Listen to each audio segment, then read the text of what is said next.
Salut à tous la team OL, Thomas M. Show pour OL Fan TV. Très heureux de vous retrouver une nouvelle fois dans un très beau contexte. Je sais que certains ont apprécié un petit peu la carte postale. Aujourd'hui, il fait encore très beau du côté des Landes. Les surfeurs derrière moi, la plage à marée basse, magnifique. Alors, on m'a suggéré de dire ce qui était au fond là-bas. Ce sont des blocos qui datent de la Seconde Guerre mondiale. Les gones, petit moment d'histoire. Hein. Je ne vais pas vous embêter avec ça. Si je suis là aujourd'hui, vous vous en doutez bien, c'est pour le débrief du match contre Montpellier. Et Dieu sait qu'il y a des choses à dire. Défaite de l'Olympique lyonnais. On s'y attendait pas forcément après ces deux matchs plutôt réussis. Mais comme je vous l'avais dit, il fallait se méfier. Les expected goals, il y en a certains qui n'aiment pas quand je donne ces statistiques-là, mais elles sont un petit peu révélatrices. Nous avons marqué 9 buts en 2 matchs, mais nous aurions dû en mettre que 2 environ. Donc on était clairement en surperformance. Nos joueurs étaient en surperformance. Ils se basaient avant tout sur leur talent individuel, mais surtout sur les erreurs adverses. Le match contre Angers, c'était, je le répète encore une nouvelle fois, un gardien passoire, Ludovic Butel. C'était un tir, un but. On était dans une réussite phénoménale. Bien sûr, ça donne de la confiance, ça donne de la passion aux supporters, ça donne des émotions. Mais je crois qu'il y a eu aujourd'hui un excès de confiance par rapport à tout ça. Nos joueurs se sont sentis un peu poussés des ailes, à tort ou à raison, bien évidemment, mais il fallait absolument tempérer tout ça. Parce que le vrai test, c'était face à une équipe solide, une équipe qui nous donne du fil à retordre. Et Montpellier apparaissait comme l'adversaire idéal pour ça. Et effectivement, on l'a vraiment senti, une équipe très bien organisée qui se connaît bien malgré quelques départs. Vous avez mentionné les départs notamment de Lecomte, Aguilar, Paul Lannes. Mais on a vu vraiment une équipe solide qui maîtrisait son système de jeu. Et nous, dans un 4-3-3 sans changement. Voilà, c'était la même équipe que les 2 premières journées de championnat. On a vu une équipe sans âme, encore une fois, sans collectif, sans passion, sans un état d'esprit irréprochable comme on avait vu sur les 2 premières journées, qui était grandement facilité par les adversaires qu'on avait en face. Mais là, quelle déception de voir une équipe lyonnaise aussi apathique, avec un manque d'envie, un manque de vitesse, un manque de simplicité un petit peu dans le jeu, un manque d'automatisme aussi, cruel. Et ce qui est intéressant, c'est de voir comment allait se comporter l'équipe quand elle était menée au score. Et on a vu, il n'y a pas eu de réaction en seconde mi-temps. On a été complètement à la ramasse. On n'a jamais su prendre le dessus sur cette équipe montpelliéraine avec un jeu stéréotypé qui m'a rappelé vraiment l'Olympique lyonnais de Bruno Genesio, incapable contre les équipes dites moyennes ou faibles de pouvoir imposer un tempo, de pouvoir changer un peu de vitesse de jeu. C'est très particulier. Moi j'ai vu des joueurs, je le répète une nouvelle fois, des joueurs qui ont semblé à court physiquement très rapidement dans la rencontre. Je pose la question encore de cette préparation physique qui fait défaut. On a souvent parlé d'une mi-temps jouée sur 2. Là, on a été nuls les 2 mi-temps. Ça, c'est clair et net. Mais on peut se poser cette question-là, de ce manque de dynamisme. C'est très étonnant. Et mention un petit peu aussi négative pour Silvinho, qui pour moi n'a pas su faire les bons changements au bon moment. Il n'a pas su, je pense, s'adapter à la physionomie du match.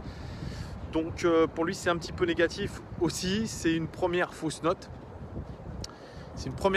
Il a dit qu'il n'avait pas été très satisfait de la défense. On a été beaucoup bougé sur les seconds ballons. Oui, parce que la tactique de Montpellier était claire. Récupérer le ballon très haut et surtout envoyer directement les attaquants devant. On a eu vraiment une chance incroyable que les attaquants montpelliérains croquent, parce qu'il y a eu ce pénalty de Delors qui était raté, mais franchement pareil, Delors, je parle de Laborde. Ils ont eu des grosses occasions, des tirs un peu de loin, mais mal négociés. On a eu de la chance, le score aurait pu être plus lourd. Je reviens sur les statistiques générales de ce match.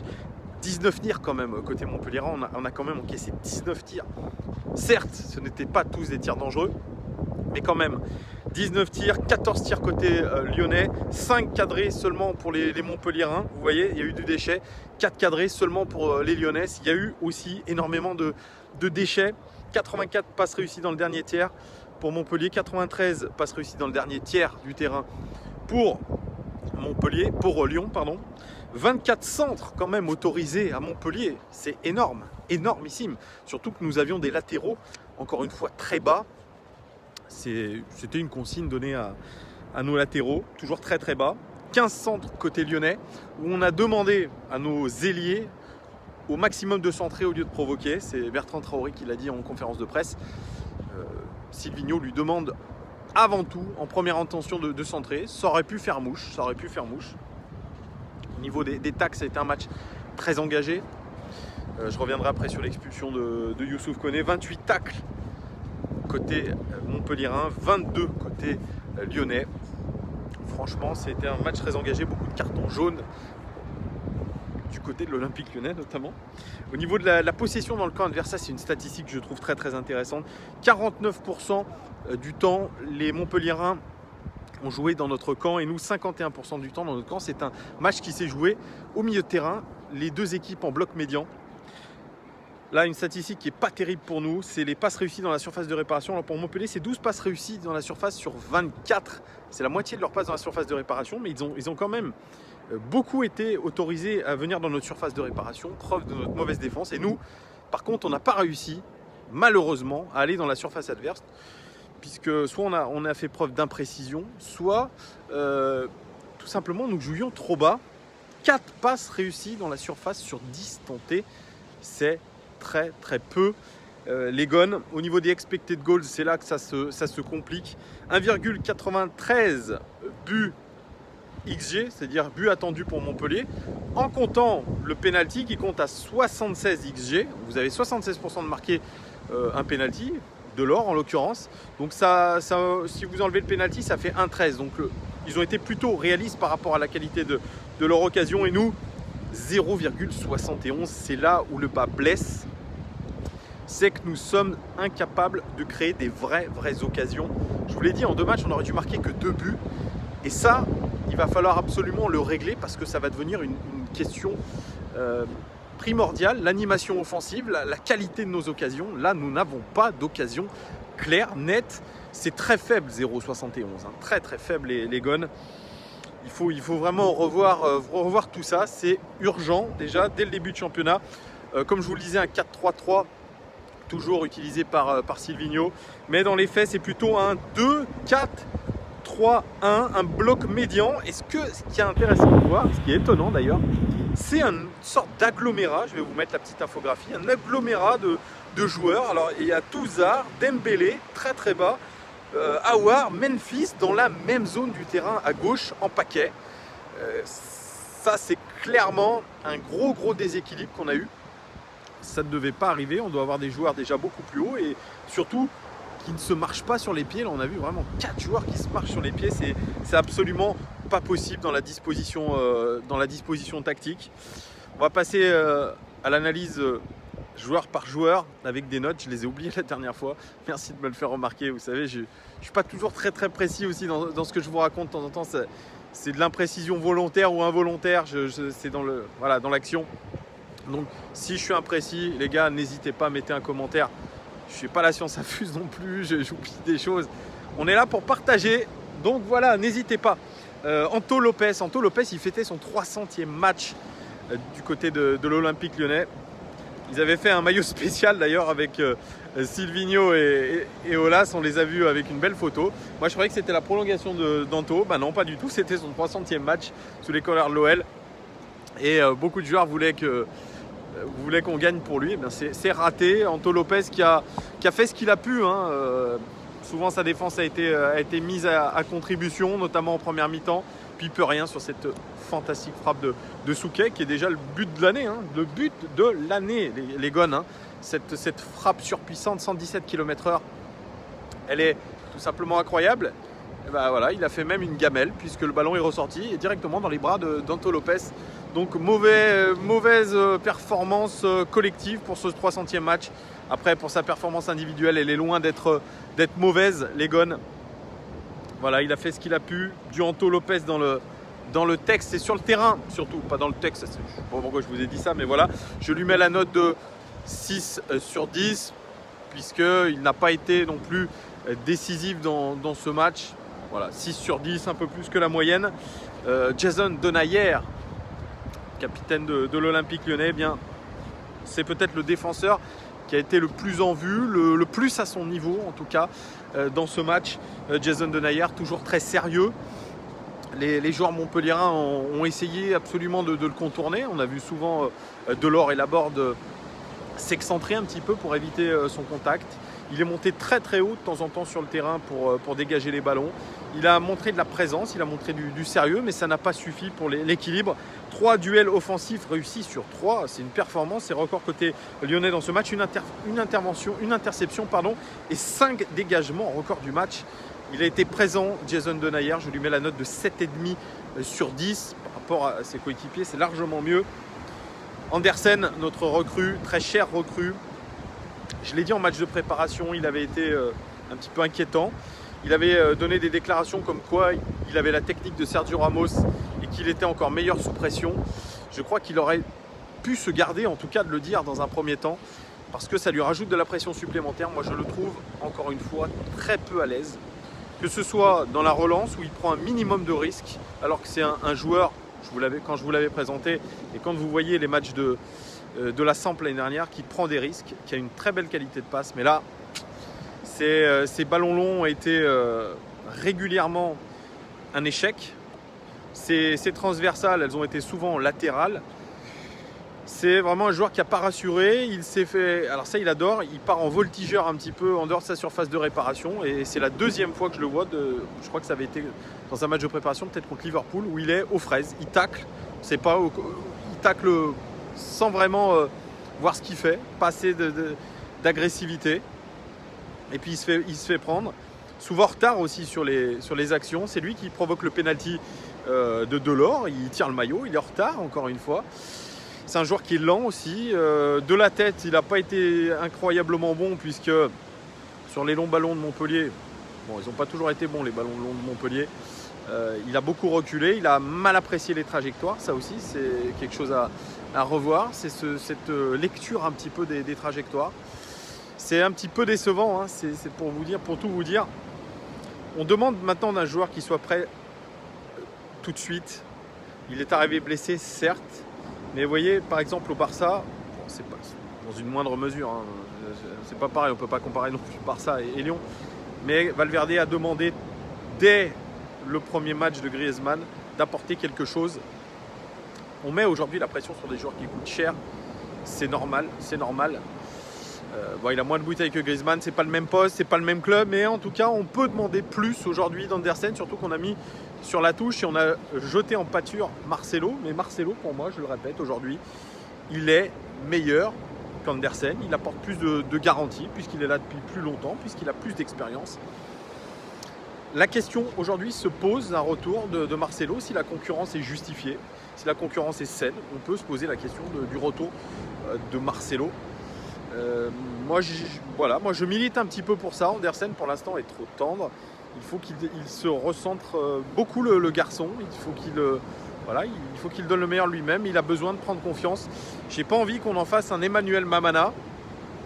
Mamana qui a été trop vite dans le bain, qui n'avait pas les épaules pour supporter tout ça. Et j'ai bien peur qu'aujourd'hui, Andersen, ce soit le cas. Mais vous savez, dans le foot, tout va vite. Ça peut très vite se renverser d'un match à l'autre.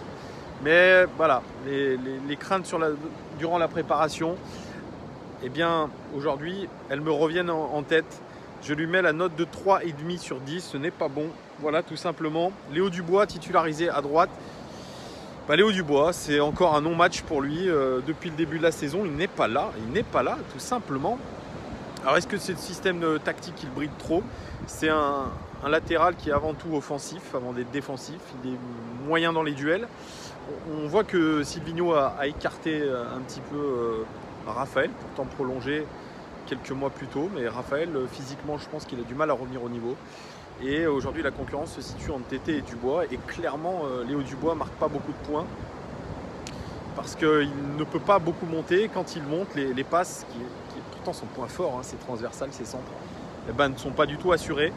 On voit vraiment le manque de confiance. Et puis sur son visage, je lis beaucoup de, de stress un petit peu. Je le sens mal à l'aise. Je le sens fermé. C'est très très particulier.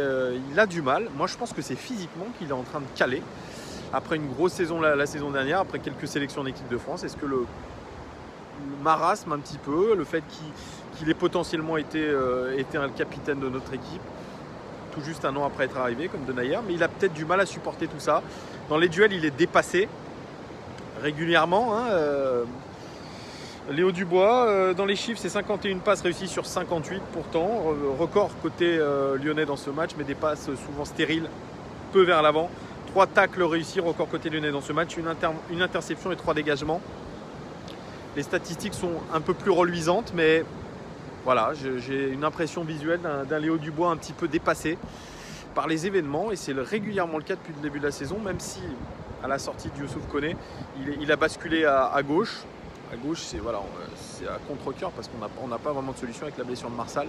C'est pareil, voilà, c'est pas très bon. Il va falloir aussi qu'il se remette dedans. Il est beaucoup moins influent en tout cas, et ses statistiques sont vraiment défensives plutôt qu'offensives. On le voit très bien sur cette tactique de Silvinho où ses latéraux restent très bas, et au final, quand vous êtes dans cette configuration là et que vous êtes mené, ça ne peut pas marcher effectivement, et il faut surtout apporter le surnombre.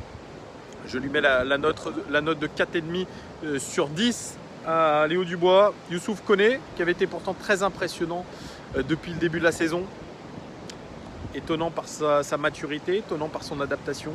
Et là, c'est un non-match total pour Youssouf Koné, qui était dans les pires difficultés face à Souquet, qui est très, très régulièrement monté sur son côté, qui lui a fait du mal à Koné, coupable d'une vraie faute professionnelle sur ce coup de tête. Il a répondu à la provocation d'Andy Delors. Voilà, c'était bien joué de la part de Delors. Il y a eu beaucoup d'insultes face à Delors, mais voilà, ça fait partie du football. Imaginez, ça arrive en Ligue des Champions, vous mettez un coup de tête, c'est fini, c'est carton rouge. Il y a la VAR aujourd'hui, c'est plus possible de passer au travers de tout ça. Il pénalise l'équipe et il fait preuve, là, sur ce coup-là, d'une très grande immaturité. C'est lui aussi qui dégage dans l'axe sur le but de Souquet, de ce même Souquet. Pareil, faute aussi, je sais pas, c'est le b.a.-ba du football, jamais dégagé dans l'axe, on le dit. Lui, il a dégagé de la tête un bel ballon de cloche. Je crois qu'en ne réfléchissant pas trop, c'était dans le feu de l'action. Un très très mauvais match, surtout qu'à un moment donné aussi c'est pareil, mais c'est selon la tactique de Silvinho. Il y a des images très claires, vous avez un Touzard au milieu de terrain qui cherche le décalage sur une transition offensive. Il attend ce dédoublement de Youssouf Koné. Youssouf Koné est derrière en train de défendre. Il n'est pas invité à participer à la création des actions. C'est pour ça que ça va peut-être, je pense, très vite changer à court terme. On ne peut pas laisser des latéraux trop derrière. Il va falloir trouver une autre formule. Je vous l'avais dit, ils vont s'ennuyer les latéraux. Ils vont jouer à contre-cœur. Koné, il l'a dit, c'est un latéral de débordement. Donc il faut absolument qu'il déborde, qu'il prenne son côté. C'est comme ça qu'il joue. Là, bon, voilà, il a contre-cœur et puis il cède à la provocation. Je lui mets la note de 2 sur 10 à Youssouf Koné. 2 passes clés pourtant à son actif. Record côté lyonnais dans ce match. 3 tacles réussis. Record côté lyonnais dans ce match et 2 interceptions. Record du match tout simplement. Mais vous voyez, les chiffres ne sont pas énormes. Il a joué plutôt défensivement. 2 passes clés sur des centres, etc. Mais voilà, quand vous prenez un carton rouge sur une faute comme ça d'appréciation, une erreur bête, c'est une note tout de suite négative. 2 sur 10 pour Youssouf Koné. Lucas Touzard, qui a pourtant lui aussi impressionné contre Angers, très libre, il faut le dire, au milieu de terrain, qui avait été très bon contre Monaco, pareil, avec beaucoup de volonté. Alors là, il a eu un mal fou, Lucas Touzard, dans le jeu. Il a été serré de près par Mollet, et effectivement, quand il est serré de près, il n'a pas la qualité ni la vivacité technique pour se sortir du marquage et pour aller vers l'avant. Malheureusement pour lui, c'est un match très mauvais. Dans les statistiques, c'est une interception. Alors je vous prends uniquement... Oula, attendez, à chaque fois vous avez ça. Hop, c'est bon, vous êtes dans le... À chaque fois je prends les statistiques, ce sont les 5 meilleurs joueurs du match. C'est-à-dire qu'il peut y avoir des Montpelliérains. Là, il y a des Montpelliérains qui sont pas mal placés avant. Lui, il est dans les 5 joueurs du match, il a fait qu'une interception. Voilà, une interception. C'est peu pour Lucas Touzard, qui est déjà discuté par les supporters, même en interne. Il doit beaucoup prouver chaque match. Là, ce n'est pas un bon match pour lui, il faut le reconnaître. Je lui mets la note de 3 sur 10 à Lucas Touzard. C'est un mauvais match pour lui. Thiago Mendes, c'est bien Thiago Mendes. Même constat que face à Angers. Beaucoup de mal à se placer entre les lignes, beaucoup de mal à être juste techniquement, des pertes de balles.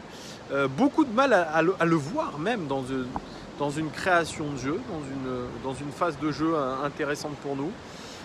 Peut-être si dans les 15 premières minutes où on a été plutôt correct, hein, on a impulsé un petit peu le jeu, on a essayé d'aller plus haut, mais Thiago Mendes, j'ai du mal aujourd'hui à voir ce qu'il peut vraiment apporter très, très clairement. Je suis déçu, je suis très déçu même pour un joueur qui a été quand même aussi recruté assez cher, 25 millions. Aujourd'hui, il a du mal à se situer sur le terrain, je crois qu'il est un peu perdu. Il a fait une belle frappe en seconde mi-temps. À part ça, c'est dur. Techniquement, il doit s'en sortir beaucoup plus rapidement. Sa qualité technique doit lui servir pour se sortir du marquage, pour jouer vers l'avant, pour organiser le jeu. Quand il était à Lille, il était un peu comme une rampe de lancement. Là, dans la configuration de l'OL, il est hybride. Il est rampe de lancement, il est aussi récupérateur. C'est un peu difficile pour lui. Thiago Mendes, donc c'est 13 passes réussies dans le dernier tiers sur 18 et un centre réussi seulement. Voilà, ce sont les deux statistiques dans les 5 meilleurs joueurs du match dans toutes les catégories. C'est pas beaucoup, ce sont des mauvaises statistiques. Je lui mets la note de 4 sur 10 à Thiago Mendes. J'attends beaucoup plus de joueurs. Oussem Aouar, qui avait fait un très bon match contre Angers, qui avait fait un bon match contre Monaco, même si physiquement c'est très dur pour lui, surtout de la dernière demi-heure du match a été compliqué. Il a pas réussi à remettre de l'allant, de belles percées balle au pied, parce que techniquement il est à l'aise, mais voilà, il alterne toujours dans le match du bon, du moins bon. On a l'impression qu'il va casser la baraque, et puis non. Aouar, c'est 17 passes réussies dans le dernier tiers sur 22. C'est le record du match, tout simplement. Un duel réussi sur 3 seulement. Et puis 6 ballons récupérés, record côté lyonnais dans ce match. Quand même, à la récupération, mine de rien, il n'est pas mauvais. C'est un joueur qui récupère beaucoup de ballons. Il l'a appris, je pense, avec un petit peu Genesio, parce qu'il était beaucoup dans la récupération avec Tanguy Ndombele. Donc il est plutôt bon, hein, dans ce rôle de récupérateur. Et ça peut aussi poser la question de se demander si on ne pourrait pas le mettre numéro 6, hein, tout simplement. C'est une question à se poser. Il peut jouer 10, il peut jouer 6, plutôt plus bas. En tant que regista, ça peut être un organisateur derrière par rapport à cette technique. Voilà, moi je lance un peu le débat, les gars, vous me direz ce que vous en pensez. Mais Oussem Aouar, eh bien voilà, il faut qu'il muscle son jeu encore une nouvelle fois. Il a marqué un très joli but contre Angers, mais alors là, si j'ai en tête, c'est la seule frappe qu'il a faite du match, une frappe dans les nuages, pas du tout équilibrée dans la frappe. Ça reste encore une fois trop faible. Oussem Aouar, il faut qu'il gagne en solidité et en régularité. C'est toujours le même constat pour Oussem Aouar. Voilà, peut-être à faire changer de poste, hein. Il n'est pas trop tard non plus. Je lui mets la note de 5,5 sur 10 à Oussem Aouar. Memphis Depay, auteur d'un bon début de saison quand même. Mais alors là, on est retombé sur le Memphis Depay qu'on a connu trop souvent ces 2 dernières saisons, individualiste, trop de touchés de balles, des roulettes qui servent à rien dans le vide, très peu de spontanéité, très peu de mouvement aussi. C'est global en fait dans cette équipe, très peu de mouvement. Et puis du déchet dans la passe, du déchet dans les transmissions, du déchet dans la vélocité aussi. Ça c'est quand vous te faites prendre de vitesse à la 80e minute par Jordan Ferry. Vous faites rattraper par Jordan Ferry, qui a d'ailleurs été très bon, hein, au milieu de terrain à Montpellier. C'est qu'il y a un petit souci quand même. Il y a un petit souci. Memphis Depay, 14 passes réussies dans le dernier tiers sur 20. 2 duels réussis sur 3. Record côté lyonnais dans ce match. Aucune passe clé. Une grosse vendange à un moment donné. Une grosse vendange. Et un état d'esprit un petit peu limite aussi. Voilà, il retombe un petit peu dans ses travers, lui aussi. C'est la régularité qu'il faut, c'est l'investissement, c'est beaucoup de choses. Il y a une fils de paille à gauche, trop souvent resté à gauche d'ailleurs. Il n'a pas essayé de faire autre chose. Il est resté dans le même registre, incapable d'accélérer. Très étonnant ceci. Moi je trouve que c'est un joueur à la base qui, avant qu'il prenne beaucoup de masse musculaire, était assez véloce. Et là, il est au niveau vélocité, c'est pas trop ça. C'est pas une fusée. Ouais, je suis très déçu aussi du match de Memphis. 4 sur 10. Voilà, c'est ma note. C'est pas bon, c'est comme ça. Bertrand Traoré, eh bien, il a été longtemps l'attaquant le plus virevoltant de notre équipe. Alors ça, j'aimerais aussi revenir. J'ai parlé de Léo Dubois, j'ai parlé de lui, mais souvent en première mi-temps, il y a eu des renversements de jeu. On était chaque fois pris dans notre dos. Léo Dubois aux fraises, Bertrand Traoré en décalage mais qui était en retard, ce qui a donné lieu à des sacrées actions de Oyongo. Je l'avais dit Oyongo aussi, qu'il était très bon, il prenait très bien son côté. On s'est fait souvent avoir. Traoré dans le repli défensif, ça a été un petit peu moyen, mais dans le duel offensif, c'est pas mal. Moins de dribble, plus de spontanéité, ça aussi ça peut être cool. Il a centré avec pas mal de réussite, 2 passes clés quand même pour lui, record côté lyonnais dans ce match, à égalité avec Koné. 2 centres réussis sur 5, c'est le record côté lyonnais, mais le bas blesse, il faut qu'il fasse mieux. Un duel réussi sur 3 et 2 duels offensifs réussis sur 3, ça c'est pas mal du tout. Il y a du mieux chez Bertrand Traoré, il y a du mieux. C'était un de nos attaquants qui était le plus mobile, le plus intéressant. Il y a du déchet dans ses centres, mais il y a cette volonté de centrer. Il change un petit peu son jeu. Donc c'est encourageant. Je lui mets la note de 6 sur 10 à Bertrand Traoré. Dembélé, qui avait eu les éloges dans la presse de Bernard Lacombe, qui parlait de lui comme un attaquant complet, un attaquant puissant, un attaquant véloce. Quelqu'un qui, avec son physique, si le défenseur il était devant lui, enfin s'il était devant le défenseur, le défenseur ne voyait pas ne voyait pas le match, eh bien ça a été vraiment pas le cas, puisque Vitorino Hilton, je le rappelle, capitaine de Montpellier, a plus de 40 ans. Et il a été, encore une fois hier, irréprochable. Il a tenu la baraque. Ça fait mal quand même, quand on fait les éloges de Dembélé. Moi j'ai fait les éloges aussi de Dembélé. Super attaquant, très très bon attaquant. Mais hier, il n'est pas mis dans les bonnes conditions. Et surtout, je n'ai pas vu le Dembélé des 2 premiers matchs, à savoir le starter, celui qui va aller au pressing, celui qui va aller presser le défenseur central. Certes, il avait 3 centraux devant lui, mais voilà, il n'a pas fait cet effort-là. Il était trop bas dans le jeu, et puis quand nous on a essayé de le trouver sur ballon long, c'était complètement contre-productif, parce qu'on n'était pas assez précis et que voilà, ça ne servait pas à grand-chose de sauter les lignes. Donc un mauvais match de la part de Dembélé. Statistiques édifiantes, 2 duels offensifs réussis sur 6. Ça montre bien que la défense montpelliéraine a très clairement pris le dessus sur Dembélé. Coup d'arrêt aussi pour lui. Lacombe voit en lui entre 15 et 20 buts par saison.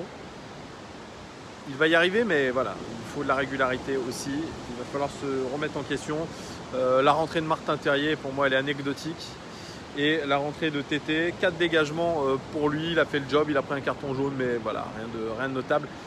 C'est un peu ce que je reproche à Silvinho, c'est ces changements tardifs, c'est ces changements qui n'ont pas apporté grand-chose en mettant 4 attaquants devant, en faisant sortir un milieu. Il n'y a pas eu assez de créativité, on a voulu trop balancer, on a voulu trop direct. J'aurais aimé voir Jeffrey Adelaide, comme beaucoup, voir un peu ce qu'il était capable de faire sur entrée en jeu, sur peut-être cette capacité à casser les lignes, balle au pied, à porter le ballon dans des zones dangereuses. Alors j'ai pas les statistiques de Between the Post, je suis désolé les gars, ils sont pas sortis, c'est dommage, peut-être que je vous les donnerai après coup. C'est intéressant de voir un petit peu aussi comment ça s'est déroulé au niveau de quelques statistiques comme je vous les donnais, de la zone 14 aussi notamment. D'ailleurs le but de Souquet vient de la zone 14, voilà. Oui, comme quoi. Voilà, c'est...